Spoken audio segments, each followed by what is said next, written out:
Living with a sick person? That's too depressing, no way. Just leave that dying Amiel alone. Matthew threw those cold words at me when I expressed my desire to live with my mom, who was in the last stage of breast cancer. I wonder if she couldn't eat good food because she was poor. That's so sad. My Amiel, who always disliked my mom, seemed almost pleased upon hearing about my mom's illness. I was shocked. Don't they have a heart? Years later, Amiel was diagnosed with a terminal cancer as well. Matthew decided we should live with Amiel without asking me, so to get back at him, I chose to leave the house. My name is Alicia, I'm 32. I married Matthew, a former colleague from work, 5 years ago. I wanted to keep working, but Matthew wanted me to focus on housekeeping, so I reluctantly became a housewife. We lived just the two of us, but Amiel Samantha, who lived nearby, often came over. Samantha, who was born and raised in a wealthy family, had a different set of values, but we got along reasonably well. The only concern was the bad relationship between my mom, Natalie, and Samantha. My mom grew up in a fatherless household and was forced to live in poverty. Maybe that's why she took good care of things and didn't indulge in luxuries. However, Samantha was extravagant and bragged about being wealthy more than necessary. The pre-wedding family meeting took place in a hotel near the in-laws' house. The meal went smoothly, but when I went to the restroom, I found Samantha and Mom arguing. "Where did you buy those clothes? They look so poor." Well, I hate the idea of being related to someone who dresses so strangely. Why is Matthew marrying someone from such a weird family? It's not about appearance. Judging people by such things isn't right. Mom wasn't fazed and countered firmly, which seemed to annoy Samantha, who glared at her fiercely. They met again at the wedding but didn't talk at all, and Mom and Samantha haven't met since. Samantha, who lived alone, a 10-minute walk away, was living off the inheritance from her husband, who was a doctor. Perhaps because she had time on her hands living alone, she often visited our house. Before Matthew went to work, he told me to keep the next Sunday free. Why? I was planning to visit Mom on Sunday. Mom's coming over to visit. Can't you handle it alone? If you're my wife, you should at least offer Mom some coffee. But I want to visit my mom sometimes too. We can do that some other time. It's not too far to my parents' home. Just about a 15-minute drive. But because Samantha came over almost every week, I hadn't seen my mom for nearly 3 months. We kept in touch by phone and text, but I missed seeing her in person from time to time. Since Dad passed away, Mom had been working part-time and could only really relax on Sundays. But with Samantha visiting almost every week, it had been hard to find the time to go home. I was just thinking that this week, I should visit my parents' home and talk to Mom. That's when I got a call from an unknown number on my mobile phone. It's XX Hospital. Your mom collapsed at work and was brought here. I panicked at the sudden news. I rushed out of the house and headed to the hospital, where I found my mom lying down. The doctor invited me into the examination room to talk. Your mom has breast cancer. Breast cancer? Can it be cured? Unfortunately, the cancer has spread. It's unlikely to be completely cured. How sad. I couldn't help but tear up at the doctor's words. I never imagined my mom could have cancer. I still haven't been able to repay her for everything. What am I going to do now? I was filled with anxiety. The treatment will be tough and the chances of a complete recovery are slim. We recommend palliative care to make her as comfortable as possible. The doctor's kind words helped me regain some composure, and I returned to the ward. Mom looked much thinner than the last time I saw her. I couldn't help but think that if I had visited Mom sooner, I might have noticed earlier. But it's too late for regrets. I told Mom I wanted to live with her and take care of her at home. She smiled happily at my decision. So, I decided to discuss it with Matthew as soon as I got home.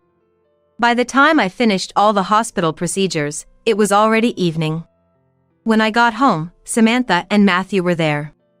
Matthew had asked Samantha to prepare dinner because he knew I'd be home late. "How's Natalie?" "She has breast cancer. It seems pretty bad, and the treatment doesn't look promising," I told Matthew, fighting back tears. Matthew looked as sad as if it was about his own family and comforted me by stroking my back. Grateful for Matthew's kindness, I told him I wanted to live with my mom. But his response was unexpected. "That's a problem. It's depressing to come home to a bedridden sick person. Living with MIL and having to be considerate all the time? Absolutely not.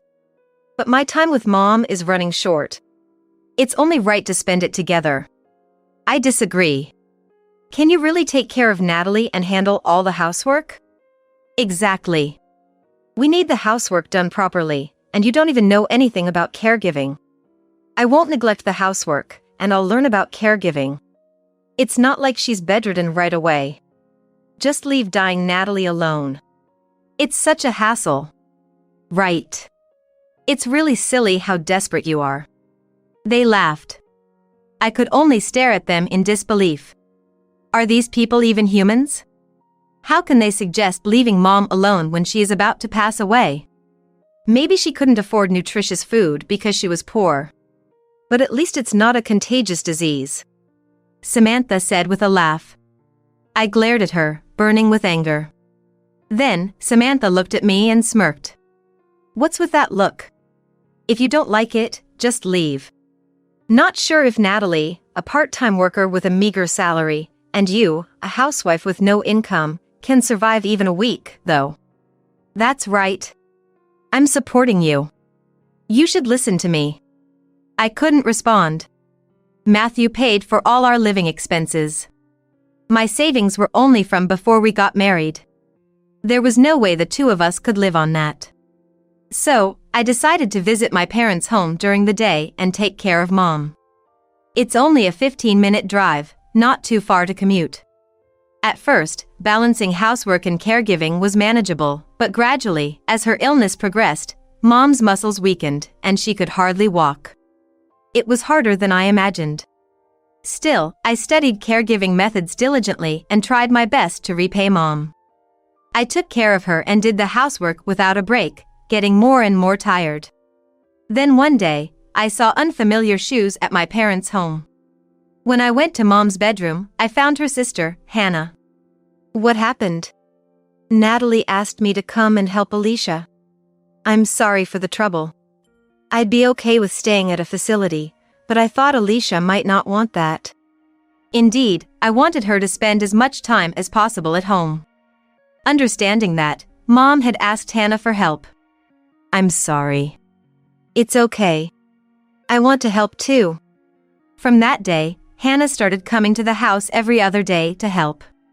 Having Hannah's help made things much easier. I had more time to rest and felt a little more at ease, but cruelly, the disease kept ravaging mom's body. She caught a severe cold, developed pneumonia, and was admitted to the hospital. A week after her admission, I got a call from the hospital saying mom was critical. When I arrived at the hospital, it was just when mom's heart stopped. As the beeping of the machines echoed, I broke down. The tears didn't stop at the farewell too soon with mom. I was so emotionally shattered that I could hardly manage my daily life. If it weren't for Hannah, I don't think I could have handled the funeral preparations or the inheritance procedures. Matthew and Samantha didn't offer help until the end, nor did they seem to care. Honestly, I was thinking of divorcing Matthew. But my lack of financial independence was a barrier. So, I started working in caregiving. I thought about saving up quickly to get a divorce, but then something happened that made it impossible. I was pregnant.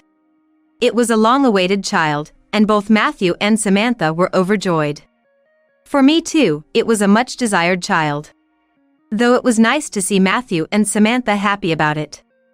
Being pregnant meant I couldn't continue working. A few months later, my son Sean was born safely. Seeing newborn Sean made me feel I had to protect him no matter what. With few childcare centers accepting infants, and the demands of childcare and housework, I reluctantly resigned from my job. I lost my chance to divorce, and about 5 years passed. I started working in caregiving again when Sean began attending preschool. I worked only while Sean was at preschool, juggling housework and childcare at home. One day, Matthew came home early on his day off with a somber look. It was much earlier than his usual return time. Usually, he'd spend his days off golfing with friends or going to the movies, not returning until the evening. But today, it was only 3 p.m. "Dad, you're home early." Sean greeted him happily, but Matthew didn't respond. "We need to have a serious talk, so Sean, please go to your room." After taking Sean to his room, I sat down on the sofa. "What's wrong? You look upset." "Actually, I got a call from Mom. She has a cancer." "What?" "The same breast cancer as Natalie. And there's no treatment for Mom either." "I see." Thinking of Mom, my heart ached. The shock of her passing still hadn't healed, and my heart was still wounded. But my time to grieve was short. "Mom said she wants to spend time with us. So, we're going to live together." "What?" "She's planning to move in the week after next." "Wait. What's wrong?" "Matthew, you're so against me living with my mom. That was years ago, and that was Alicia's mom. This time it's my mom. It's different." "How is it different?" "I'm absolutely against it." "What are you talking about? Can't you, as a wife, take care of your MIL? You married me. It's only natural to treat my mom the same as your mom."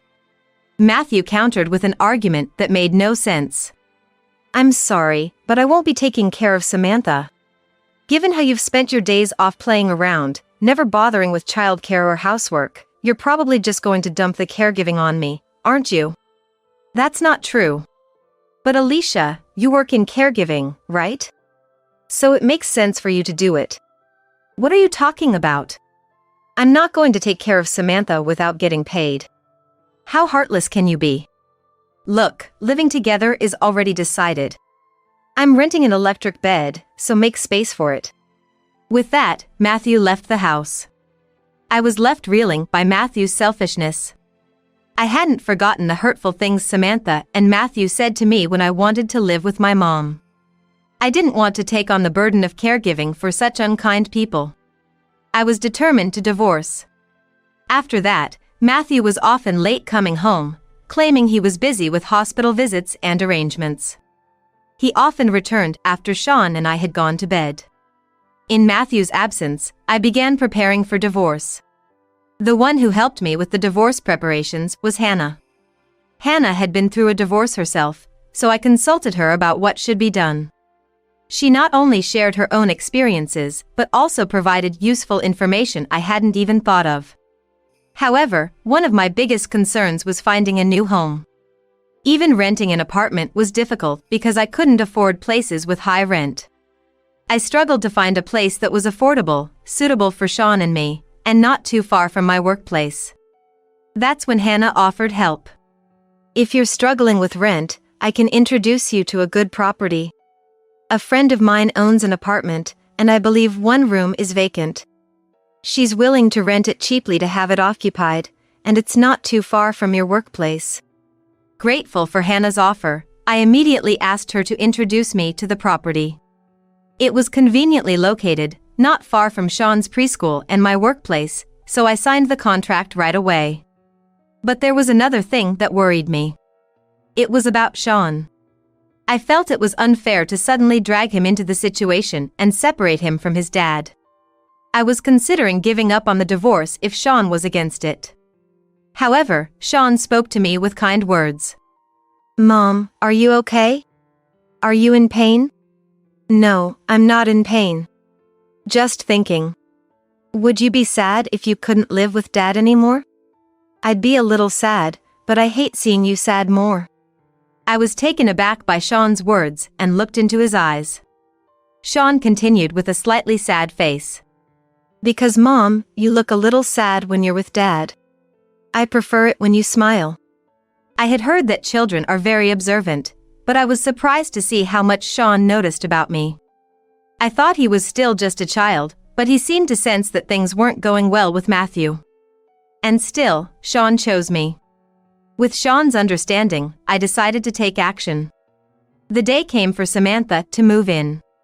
Matthew had left a message saying to make space for the electric bed and other items. He went to the in-laws' house to bring Samantha's belongings.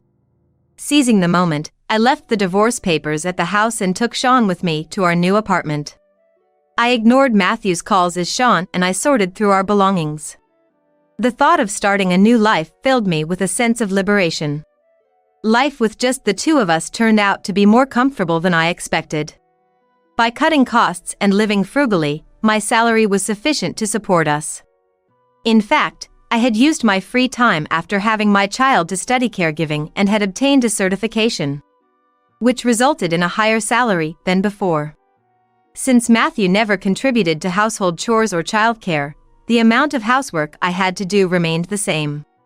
Actually, it was easier without having to cook and do laundry for Matthew. However, in the midst of our comfortable life, I unexpectedly ran into Matthew at the supermarket. "Alicia, what are you doing? You left the house without saying anything." Matthew approached me, shouting amidst the crowd. "Stop it. There are so many people here. Damn it. Come home. We'll talk there." I honestly didn't want to return to that house, to face Samantha again. I didn't want to see her face at all. But to keep my current home a secret, I had no choice but to comply. As soon as I entered the house, Samantha began berating me. "Where have you been, Alicia? It doesn't matter where." "Of course it does. You should come back and take care of Mom." "No thanks. Why not just leave dying people alone?" "What did you say? How could you say such a thing? Did you forget already? Isn't that what you told me? Why should I do anything for Samantha when you never lifted a finger?" Matthew and Samantha's faces turned red with anger and breathed heavily. I don't mind if Matthew wants to care for Samantha. I just want a divorce. Why divorce all of a sudden? You don't even have to do caregiving, just handle the household chores. Are you tired of even that? No. It's not the chores I'm tired of. I'm tired of being Matthew's wife. I can't be with someone who cheats on me with a younger woman, saying he's busy with preparations while his mom is sick. What do you mean? What are you talking about? Samantha looked puzzled, and Matthew stuttered in denial. His panic made it seem like an admission, but he still tried to lie his way out. Actually, when I talked to Hannah about divorcing Matthew because of his tyrannical attitude, she said she saw Matthew entering a young woman's house. So I did a little investigation and sure enough, he's been meeting a woman almost every day. A coworker, maybe? I have the photos. I had received photos of Matthew's infidelity from the investigation. When I showed them, Matthew's face turned pale. Samantha glared at Matthew. "Matthew, what are you doing when I'm going through such a hard time?" "No, it's not like that. I was thinking this would be the last time we meet. Making memories before I start caring for Mom. I won't meet her again." Even if you don't meet her anymore, the fact that you cheated won't change. If you refuse to divorce, I'm not afraid to go to the court, but you won't stand a chance of winning. So, please sign the divorce papers quickly. And from now on, any discussions about the divorce should go through my lawyer. Matthew looked frustrated and then, as if he had an idea, he smirked maliciously. "You're working in caregiving now, right?" "Yes." "I bet you're not earning much. With your salary, you must be living a poor life in a cheap apartment."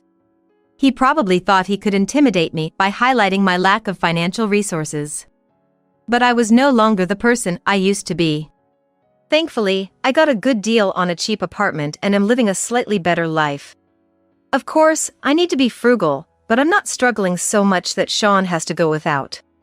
I won't be controlled by you forever. Controlled? Yes. You wanted to keep me from earning money by dumping all the housework on me, making me think I couldn't live without you.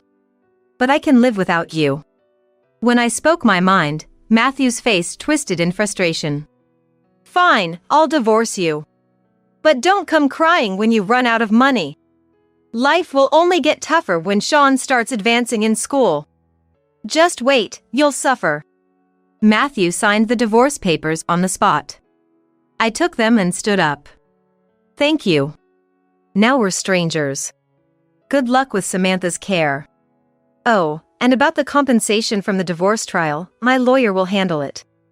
With those words, I left the house. It was half a year later. Not at the supermarket where I had previously met Matthew, but at a different one. I saw Matthew standing at the entrance. And when he saw me, he hurriedly approached. I'm glad to find you. If you live around here, I thought you'd come here for sure. What do you want? We're strangers now, so don't talk to me. Wait. I was wrong. I'm sorry.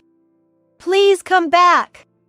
It seemed Matthew didn't know my apartment or workplace and had been waiting for me at local supermarkets, hoping to run into me. And then, Matthew fervently apologized. What now? I was wrong. Mom can't even go to the toilet by herself anymore, and I can't manage caregiving after work. It's too much. I'm exhausted, making mistakes at work. I can't handle it all on my own. Matthew was likely struggling with housekeeping. He was wearing a dirty shirt. And his hair was unkempt and unbearable to look at. So you realized how hard caregiving is. I really felt it. So, can you come back and help? No. But why? It's too late for regrets now. It's all because of what you did, Matthew. Don't come near me again. If you follow me, I'll report it to the police. Alicia, don't say that. Please. Make sure you pay the child support and compensation from the divorce trial. Matthew was in tears. The same Matthew who always looked down on me. His pathetic state was just astonishing. The heartless words about my mom, the selfish behavior of constantly playing around without caring for the family, and to top it off, the betrayal of cheating, this was the result. There was no other way to put it but as a consequence of his own actions. Afterward, Matthew apparently pressured his affair partner into marriage, but was, of course, rejected. It seemed she reported him to their superiors, leading to a sexual harassment case, and he was transferred to another department. This news came from former colleagues at the company where we both worked before getting married. Having several acquaintances there, I naturally received updates. Balancing caregiving and work became too much for him, his performance dropped, and with the transfer, his salary significantly decreased. With the reduced income and obligations to pay the child support and compensation from the divorce, he's apparently in a situation where he can't afford a helper or caregiving services. He's desperately trying to provide care, but he's at his limit both mentally and physically, unable to focus at work, making frequent mistakes, and spiraling down. A former colleague mentioned that if the mistakes continue, he might even be fired. It's unfortunate, but it's no longer my concern. I'm living a peaceful life in the apartment Hannah introduced to me. Balancing housework and my job is challenging, but with Sean and Hannah's support, we're managing. It's a pity I couldn't show Sean to Mom, but I like to think she's watching over us as I do my best for Sean's sake.